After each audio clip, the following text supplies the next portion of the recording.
오늘 동영상은 결혼을 준비하거나 고려 중인 남녀들을 위한 겁니다. 결혼은 관심 없다는 남녀에겐 별 쓸모가 없으니까 비혼주의자라면 시간 낭비하지 말고 유턴하기 바랍니다. 결혼 전 선경험자로서 예비 신랑 신부들의 좋은 선택에 도움이 되었으면 좋겠네요. 요새 결혼을 포기한 젊은이들이 많더군요. 기혼자로서 결혼은 하는 게 좋다는 편인데요. 해도 후회, 안 해도 후회라면 하고 나서 후회하는 게 낫다는 말도 있잖아요. 단 선결 조건이 있습니다. 좋은 배우자를 만나야죠. 좋은 배우자가 아니라면 차라리 혼자 사는 게 낫습니다. 이상한 배우자의 요구에 맞추다 보면 예상하지 못한 지옥도가 펼쳐질 수도 있거든요. 그런데 좋은 배우자를 알아보는 게 쉽지 않습니다. 연애할 때는 단점이 잘 안 보이고 결혼 후에야 그동안 보이지 않던 단점들이 눈에 들어오니까요. 특히 결혼 준비 과정에서 이러한 단점들이 결혼을 망설이게 하는 요인이 되는 경우가 있습니다. 상견례를 마치고 결혼식 날짜까지 정했는데 이 결혼을 할지 말지 고민에 빠진다면 큰일이죠. 조건을 다 수용하고 참고 결혼할까? 체면이 크게 깎여도 여기서 그만둘까? 제가 그 입장이어도 쉽게 결론을 내리지 못하겠네요. 어떤 결정을 내리는 게 과연 현명한 걸까요? 제 경험을 토대로 한번 이야기를 해보겠습니다. 결혼은 드라마나 영화가 아니라 매일 맞닥뜨려야 하는 현실입니다. 아주 뻔한 말인데 의외로 이 점을 간과하다가 후회하는 경우가 많습니다. 내 배우자는 화보 속 미남미녀도 아니고 드라마처럼 수십억을 버는 능력자도 아닙니다. 어디서나 보는 흔한 용모이고 직장에 다니는 월급쟁이일 가능성이 높죠. 이런 상황이라면 결혼 준비도 현실적이 하는 게 맞습니다. 결혼 예산은 그리고 또 늘 부족하거든요. 그 부족한 갭을 인정하고 형편에 맞게 설계하는 게 바로 지혜죠. 그런데 예비 배우자가 현실을 외면하고 자신의 주장만 고집을 하면 고민이 안 생길 수가 없습니다. 결혼식 준비 과정도 사실 결혼의 연장선이잖아요. 그래서 두 사람의 합의가 무척 중요하거든요.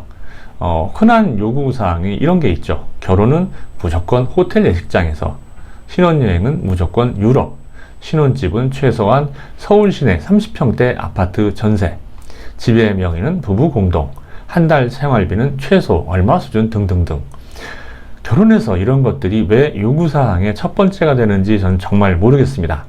물론 여유가 있어서 이걸 다 할 수 있다면야 문제가 없죠. 그런데 이런 조건들을 다 수용할 수 없는 게 현실이거든요. 이런 조건들을 고집을 한다면 결혼을 현실이 아닌 드라마로 생각하거나 혹은 배우자보다 배우자의 재산을 더 중시하는 증거라고 보입니다. 제가 보기엔 이런 사람들은 아직 결혼할 준비와 태도가 안 돼 있는 겁니다. 사람에 따라서는 이런 조건들이 결혼에 꼭 필요하다고 할 수가 있어요. 그렇다고 치죠. 그런데 이 조건들을 자세히 보면 두 가지가 누락되어 있다는 것을 알 수 있습니다. 이야기를 듣는 당사자의 의지와 생각이 빠져 있죠. 상대방이 조건을 해줄 수 없는 형편이거나 하고 싶지 않아도 무조건 나를 위해서 다 해줘야 하나요? 그렇다고 답한다면 제가 상대방 입장이라면 결혼을 포기할 것 같습니다. 누락된 한 가지가 또 있는데요. 이 모든 걸 상대에게 다 요구하면서 정작 본인은 무엇 할 건지에 대한 이야기가 없습니다. 지금 배우자를 구하는 건지 스폰서를 구하는 건지 헷갈리나 봐요. 서울 시내 30평대 아파트에서 전세로 신혼을 시작하고 싶다고요? 서울 시내 30평대 아파트 전세를 얻으려면 최소 5억 원은 필요합니다. 예비 배우자가 30대 초반이라면 여자라면 7, 8년, 남자라면 한 5년 정도 재직 중이겠죠.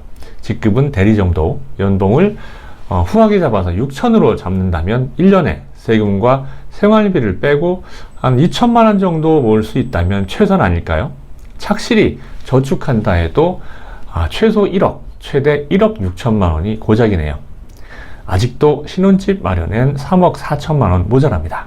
은행 대출을 할 경우에 이자율을 6%로 치면은 1년 이자만 한 2천만 원 넘고 원금까지 갚겠다고 하면 생활비가 모자라겠는데요?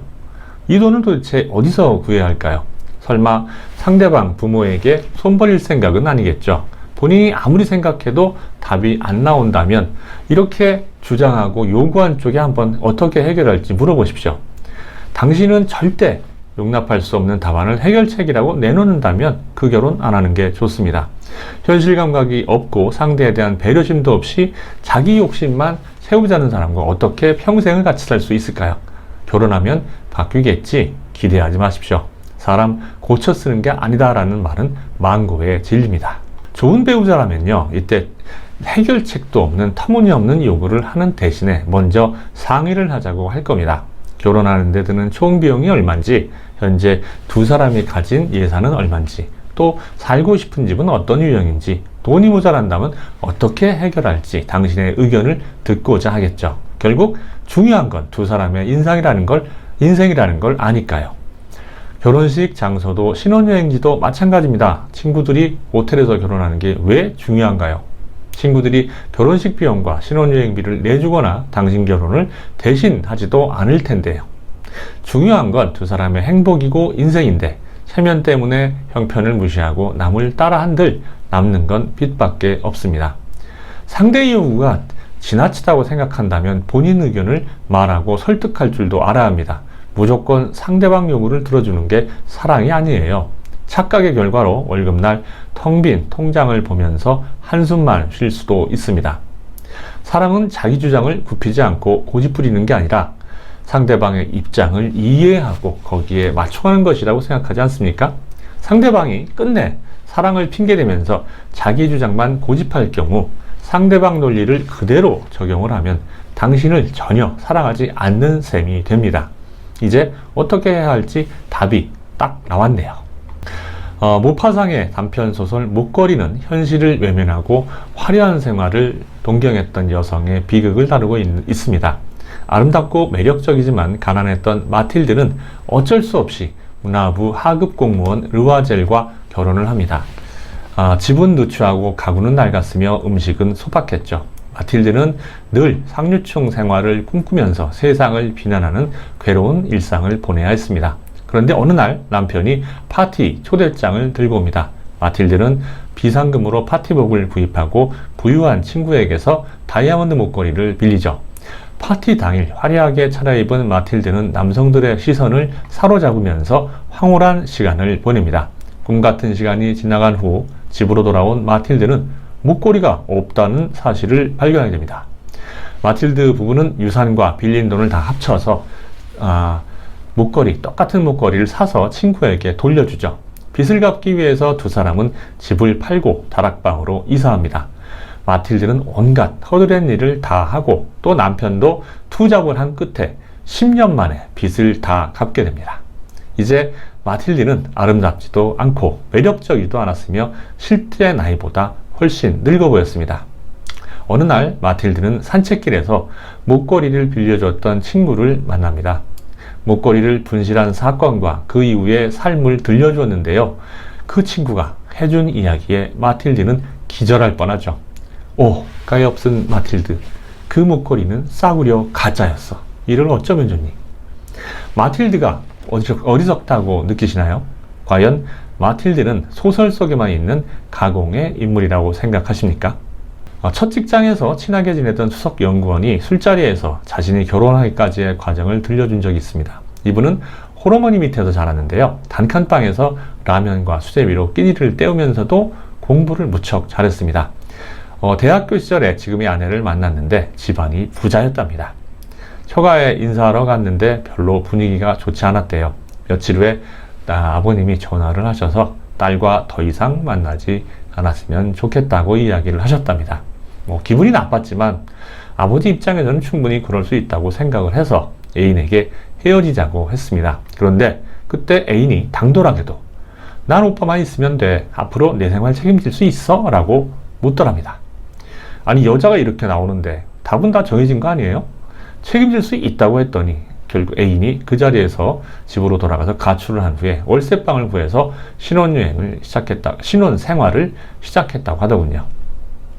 결국에 그분은 직장에서도 잘 인정받으면서 잘 나갔고 나중에는 대학교 교수로도 훌륭한 업적을 남겼습니다.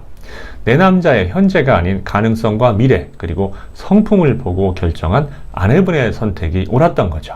나는 오빠만 보고 결혼했어. 나는 너만 보고 결혼했어. 이 한마디에 사실은 결혼에 필요한 모든 것이 다 담겨져 있습니다. 결혼은 사람과 사람의 결합이지 아파트와 돈의 결합이 아닙니다. 서로를 향한 믿음이 없으면 수십억 돈과 화려한 집이 무슨 소용일까요? 1조 원이 넘는 위자료를 걸고 싸우는 재벌가 총수 부부가 돈이 부족해서 결혼 생활이 망가졌을까요? 결혼하면서 가장 간과하기 쉬운 게 집안입니다. 집안 분위기는 결혼 생활에 생각보다 큰 영향을 미칩니다. 배우자의 인품도 가정교육의 결과니까요. 처가 혹은 시댁이 싫다거나 불편하다고 싸우고 부부 사이가 벌어지는 사례도 많습니다. 두 사람의 결혼 생활에 집안 어른들이 감나라 배나라 간섭하는 건 절대로 금물입니다. 그런 행동을 자식 사랑이라고 착각하는 부모들과 부모니까 그럴 수 있지라고 하는 자식들이 있는데 천만의 말씀입니다. 부모들이 결혼 생활에 간섭하면 두 사람 사이가 아무리 좋아도 잘 될 수가 없습니다. 출가외인이란 말이 있죠. 여자뿐 아니라 남자도 결혼하면 출가외인이 돼야 합니다. 일단 결혼하면 죽이 되든 밥이 되든 두 사람 힘으로 해결해야 합니다. 제 장인어른은 아내가 친정에 가서 가끔 하소연을 해도 절대 저를 비난하지 않고 오히려 아내를 혼냅니다. 그 정도 어려움도 생각하지 않고 결혼했냐면서요.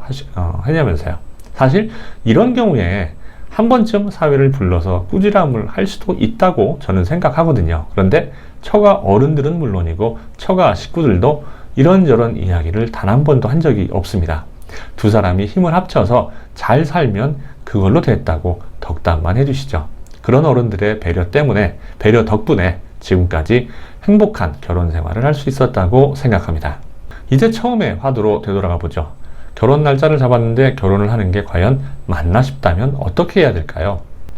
어떤 일 때문에 생긴 순간적인 분노가 원인이거나 혹은 다른 사람들은 개의치 않는데 자신만의 이유가 원인이라면 주변 이야기도 한번 들어보는 게 좋습니다. 그런데 아무리 생각해도 이건 내 인생을 좌우할 중요한 이유라고 생각된다면 결정을 철회하는 게 최선입니다.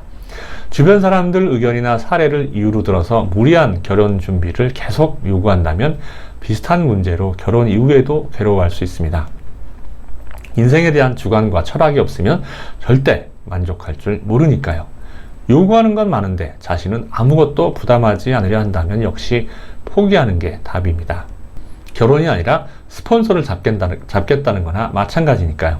본인은 인생을 즐기며 사는 동안 상대는 인내와 희생만 하길 바라는 배우자와 사는 건 당장은 행복할 수 있어도 가까운 시일 내에 현타가 올 겁니다.